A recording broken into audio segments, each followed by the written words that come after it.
ನಮಸ್ಕಾರ ಎಲ್ರಿಗೂ. ಇತ್ತೀಚೆಗೆ ನಮ್ಮ ದೇಶದ ಬಗ್ಗೆ ಮತ್ತೆ ನಮ್ಮ ದೇಶದ ಒಂದು ನಾಯಕರ ಬಗ್ಗೆ ಅತ್ಯಂತ ಕೆಟ್ಟದಾಗಿ ವಿಡಿಯೋಸ್ ಮಾಡೋದು, ರೀಲ್ಸ್ ಹಾಕೋದು ಅಥವಾ ಕೆಟ್ಟ ಮೆಸೇಜಸ್, ಫೇಕ್ ನ್ಯೂಸ್ ನ ಹರಡೋದು, ಇದು ಸೋಷಿಯಲ್ ಮೀಡಿಯಾ ಪ್ಲಾಟ್ಫಾರ್ಮ್ ಗಳಲ್ಲಿ ನಾವು ನೋಡ್ತಾ ಇದೀವಲ್ವಾ. ದಯವಿಟ್ಟು ಇದನ್ನ ಭಾರತೀಯರಾದ ನಾವು ಸ್ವಲ್ಪ ಸೀರಿಯಸ್ ಆಗಿ ತಗೊಂಡ್ರೆ ಒಳ್ಳೇದು. ನೀವು ಓದಿದಿರಲ್ವಾ, ನೀವು ತಿಳ್ಕೊಳ್ಳಿ, ಫ್ಯಾಕ್ಟ್ ತಿಳ್ಕೊಳ್ಳಿ. ಇನ್ನ ಯಾವ್ದಾವ್ದೋ ನ್ಯೂಸ್ಗಳು, ಯಾವ್ದಾವ್ದೋ ಮೀಡಿಯಾ ರೀಲ್ಸ್ ಗಳಲ್ಲಿ ಬರೋದನ್ನೆಲ್ಲ ನಂಬಕ್ ಹೋಗ್ಬೇಡಿ. ಈಗ ಏನಾದ್ರು ಅದ್ರಲ್ಲಿರೋ ವಿಷಯ ಸರಿನಾ ಅಂತ ಅವ್ರನ್ನೇ ಕೇಳಕ್ ಹೋದ್ರೆ ಹಾಕಿದವ್ರನ್ನ ಅವ್ರೇನ್ ಹೇಳ್ತಾರೆ, ನೀವು ಹುಡ್ಕೋಗಿ ಅಂತಾರೆ. ಅಲ್ಲಿಗೆ ಅವ್ರ ಹತ್ರ ಪ್ರೂಫ್ ಇಲ್ಲ ಅಂತ ಅರ್ಥ. ಜಸ್ಟ್ ಗಾಳಿ ಗುಂಡು ಹೊಡಿತಾರೆ.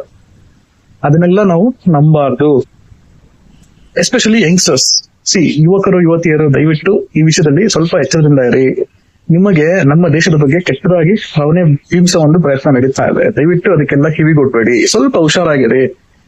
ಮೀಡಿಯಾ ಎಂಟರ್ಟೈನ್ಮೆಂಟ್ ಪರ್ಪಸ್ ಯೂಸ್ ಮಾಡಿ, ಬಟ್ ಯಾವ್ದಾದ್ರು ನ್ಯೂಸ್ ಅಂತ ಬಂದಾಗ ದಯವಿಟ್ಟು ಅದರ ಜೆನ್ಯೂನಿಟಿ ತಿಳ್ಕೊಳ್ಳಿ. ಮತ್ತೆ ನಮ್ಮ ದೇಶದ ಬಗ್ಗೆ ಕೆಟ್ಟದಾಗಿ ಬಿಂಬಿಸೋದು, ನಮ್ಮ ದೇಶದ ಬಗ್ಗೆ ಕೆಟ್ಟದಾಗೆಲ್ಲ ಮಾತಾಡೋದು, ಈ ತರ ವಿಡಿಯೋಗಳಿದ್ರೆ ದಯವಿಟ್ಟು ಇಗ್ನೋರ್ ಮಾಡಿ. ಒಂಥರ ನಮ್ಮ ದೇಶದಲ್ಲಿ ನಿಮಗೆ ಸುರಕ್ಷತೆ ಇಲ್ಲ ಅನ್ನಂಗೆ ಆಟ ಆಡೋದು ಅಂತವ್ರನ್ನ ನಂಬೇಡಿ.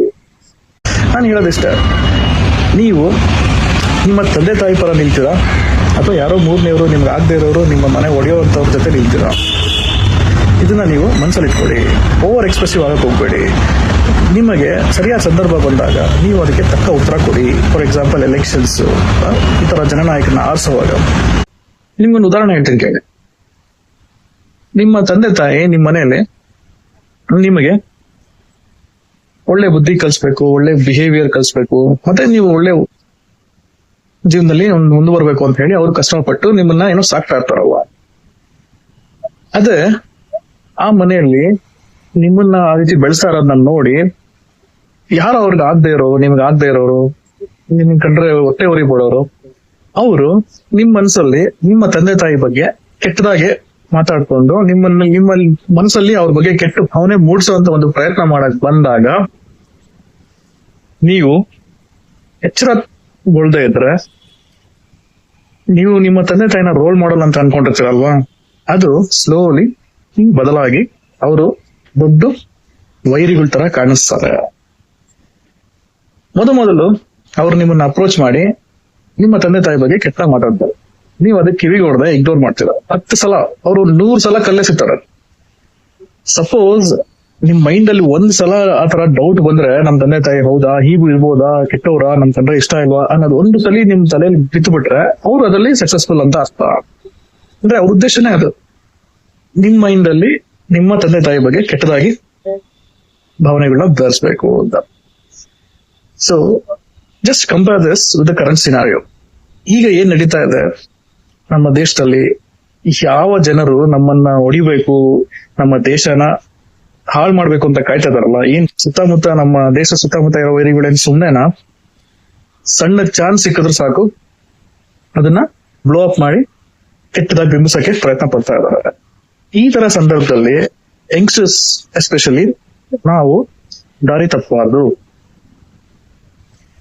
ದಯವಿಟ್ಟು they are trying to capture your minds rather than your body. ಅಂದ್ರೆ ನಾನು ಹೇಳ್ತಾ ಇರೋದು, ನಿಮ್ ಮೈಂಡ್ ಅಲ್ಲಿ ನಿಮ್ಮ ದೇಶದ ಬಗ್ಗೆನೆ ಅವರು ಕೆಟ್ಟದಾಗಿ ಬಿಂಬಿಸಿ ನಿಮಗೆ ನಿಮ್ ದೇಶದ ಕಂಡ್ರೆ ಏನಪ್ಪಾ ಇದು ನಮ್ ದೇಶ ಹಿಂಗ ಅಂತ ಅನ್ಸ್ಬಿಡ್ಬೇಕು, ಹಂಗ್ ಮಾಡಕ್ಕೆ ಪ್ರಯತ್ನ ಪಡ್ತಾ ಇದ್ದಾರೆ. ಇದರಲ್ಲಿ ಬಹಳ ಜನ ಯಶಸ್ವಿ ಕೂಡ ಆಗಿದ್ದಾರೆ.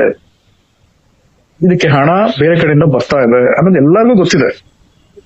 ಯಾವುದೇ ರೀತಿಯಾಗಿ ನಮ್ಮ ದೇಶದ ಬಗ್ಗೆ ನಮಗೆ ಕೆಟ್ಟದಾಗಿ ಒಂದು ಅನುಮಾನ ಬರೋ ತರ ನಾವು ನಡ್ಕೋಬಾರ್ದು. ನಾವು ಈ ತರ ಪರಿಸ್ಥಿತಿಯಲ್ಲಿ ನಮ್ಮ ದೇಶದ ಪರ ನಿಂತು ನಮ್ಮ ನಾಯಕರಿಗೆ ಒಂದು ಮಾರಲ್ ಸಪೋರ್ಟ್ ಆಗಿ ನಿಂತ್ಕೋಬೇಕಾಗಿರೋದು ನಮ್ಮೆಲ್ಲರ ಕರ್ತವ್ಯ. ಯಾಕೆಂದ್ರೆ ದೇಶ ನಮಗ್ ಬೇಕು. ಯಾರಿಗ್ ದೇಶ ಬೇಕೋ ಅವರು ಈ ತರ ಮಾಡ್ಲೇಬೇಕಾಗುತ್ತೆ. ಯಾರಿಗೆ ದೇಶ ಬೇಡ, ಅವ್ರಿಗೆ ಬೇರೆ ಏನೋ ಬೇಕು, ಅವ್ರ ಉದ್ದೇಶನ ಬೇರೆ ಅನ್ನೋರು ಇದಾರಲ್ಲ, ಅಂತವ್ರು ದೇಶನ ಒಡೆದು ನಮ್ಮ ದೇಶದಲ್ಲಿ ನಮ್ಮವರೇ ಕೆಟ್ಟವರು, ನಮ್ ದೇಶದಲ್ಲಿ ಲೀಡರ್ಗಳು ಸರಿ ಇಲ್ಲ, ನಮ್ ದೇಶ ಸರಿ ಇಲ್ಲ ಅಂತ ಒಂದು ಯಾವುದೇ ಒಂದು ಫೇಕ್ ನ್ಯೂಸ್ ಇರ್ಲಿ, ಅದನ್ನ ಅವರು ವೆರಿಫೈ ಮಾಡದೆ ಸುಮ್ನೆ ಹಾಕ್ಬಿಡ್ತಾರೆ. ನೀವೇನಾರ ಆ ನ್ಯೂಸ್ ನೋಡ್ಕೊಂಡು ಹೌದಾ ನಮ್ ದೇಶ ಹಿಂಗ ಅಂತ ನಿಮ್ ಮೈಂಡ್ ಅಲ್ಲಿ ಬಂದ್ರೆ ಅಲ್ಲಿಗೆ ಅವರ ಅಜೆಂಡಾ ಸಕ್ಸಸ್ಫುಲ್ ಅಂತ ಅರ್ಥ.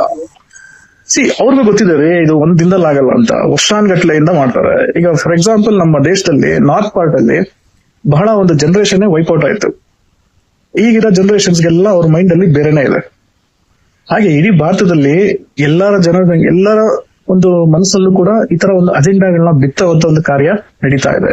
ದಯವಿಟ್ಟು ನಾವು ಭಾರತೀಯರು ಸ್ವಲ್ಪ ಎಚ್ಚರವಾಗಿರ್ಬೇಕು. ದೇಶಭಕ್ತಿ ಮತ್ತೆ ನಮ್ಮ ಒಂದು ದೇಶದ ಸುರಕ್ಷತೆ ನಮ್ಮ ಕೈಯಲ್ಲೇ ಇದೆ. ನಾವು ಬಿಟ್ಕೊಡ್ಬಾರ್ದು ಅಷ್ಟೇ. ನಾವೇನೋ ಬಿಟ್ಕೊಟ್ವಿ ಅಂದ್ರೆ ಅಲ್ಲಿಗೆ ಹಿಸ್ಟ್ರಿ ಓದಿದಲ್ಲ, if you don't learn from history you will become part of history. ಶತಮಾನಗಳಿಂದಲೂ ಕೂಡ ನಮ್ಮ ದೇಶನ ಒಡೆದು ಆಳಿ ಒಂದು ಲೂಟಿ ಮಾಡ್ಕೊಂಡು ಹೋಗಿರೋದನ್ನ ನಾವು ನೋಡಿದೀವಲ್ವಾ.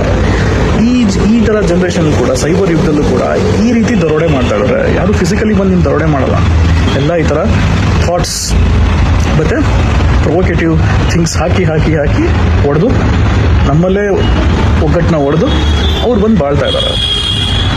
ಇದು ಮುಂದೆ ಹೊರದ್ರೆ ನಮ್ಮ ದೇಶಕ್ಕೆ ಸುತ್ತಮುತ್ತ ಇರೋ ಶತ್ರು ರಾಷ್ಟ್ರಗಳು ಇದರ ಅಡ್ವಾಂಟೇಜ್ ತಗೊಂತಾರೆ. ಓಕೆ, ಸೊ ಪ್ಲೀಸ್ ಯಾವುದೇ ತರ ನೆಗೆಟಿವ್ ವಿಷಯ ಬರಲಿ ಇಂಡಿಯಾ ಬಗ್ಗೆ ಹುಷಾರಾಗಿರಿ. ಧನ್ಯವಾದಗಳು.